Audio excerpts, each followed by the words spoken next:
150।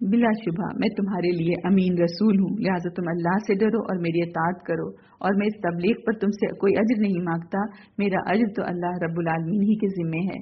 کیا تمہیں یہاں کی چیزوں پر کیا یہاں کی چیزوں میں پرامن چھوڑ دیا جائے گا، یعنی باغوں اور چشموں میں، کھیتوں اور کھجوروں میں جن کے شگوفے نرم و نازک و ملائم ہیں، اور تم اتراتے ہوئے پہاڑوں سے گھر تراشتے ہو، چنانچہ تم اللہ سے ڈرو اور میری اطاعت کرو۔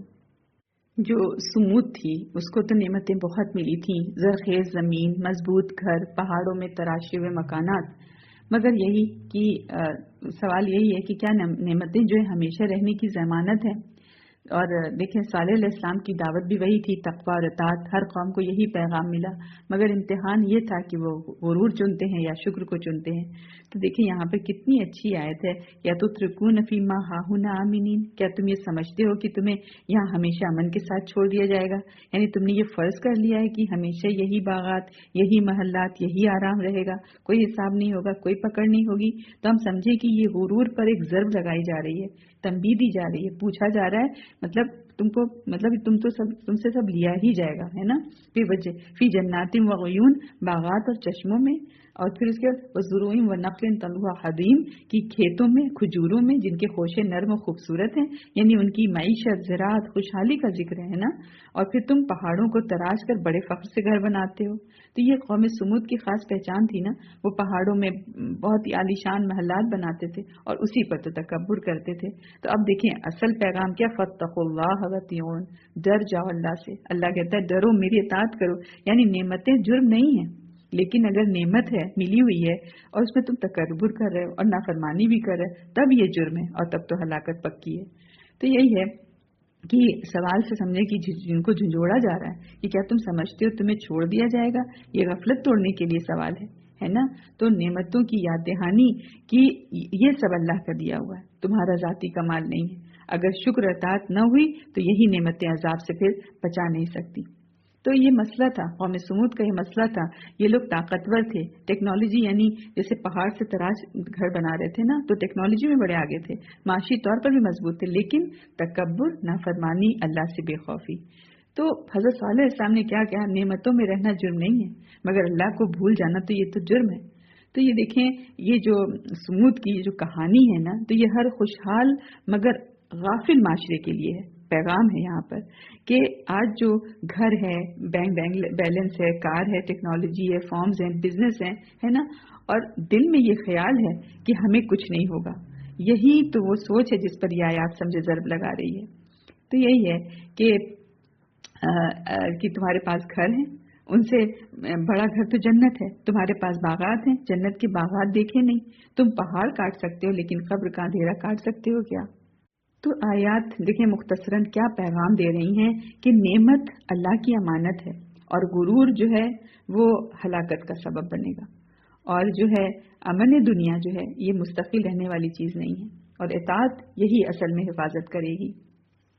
آگے ہے آیت نمبر 151 سے 160، اور تم حد سے بڑھنے والوں کے حکم کی اطاعت نہ کرو جو زمین میں فساد کرتے ہیں اور اصلاح نہیں کرتے۔ انہوں نے کہا بس تو سحر زدہ لوگوں میں سے ہے، تو ہماری طرح ایک بشر ہی تو ہے، لہٰذا اگر تو سچوں میں سے ہے تو کوئی نشانی یعنی معجزہ لے آ۔ صالح نے کہا یہ اونٹنی معجزہ ہے، ایک دن اس کے پینے کی باری ہے اور ایک مقرر دن تمہارے پینے کی باری ہے، اور اسے بری نیت سے ہاتھ نہ لگانا ورنہ تمہیں یوم عظیم کا عذاب آ پکڑے گا۔ پھر انہوں نے اس کی ٹانگیں کاٹ ڈالی، پھر وہ منادم ہو گئے، پھر انہیں عذاب نے آ پکڑا۔ بے شک اس میں عظیم نشانی ہے اور ان کے اکثر ایمان لانے والے نہ تھے، اور بے شک آپ کا رب وہی ہے غالب، بہت رحم کرنے والا۔ قوم لوط نے رسولوں کو جھٹلایا۔ صالح علیہ السلام کی قوم کو کھلی نشانی دی گئی مگر سرکشی نے آنکھ بند کر دی۔ حد سے بڑھنے والوں کی اطاعت فساد تک لے جاتی ہے۔ اونٹنی ایک امتحان تھی، فرمانبرداری یا غرور، انہوں نے غرور چنا اور انجام واضح ہو گیا۔ تو یہ کیا پتہ چل رہا ہے کہ نشانی دیکھ کر بھی جو نہ بدلے اس کے لیے پھر عذاب ہی باقی رہتا ہے۔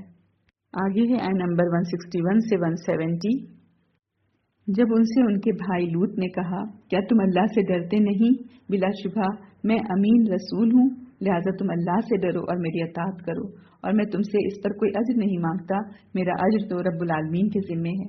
کیا تم جنسی تسکین کی خاطر جہان کے مردوں کے پاس آتے ہو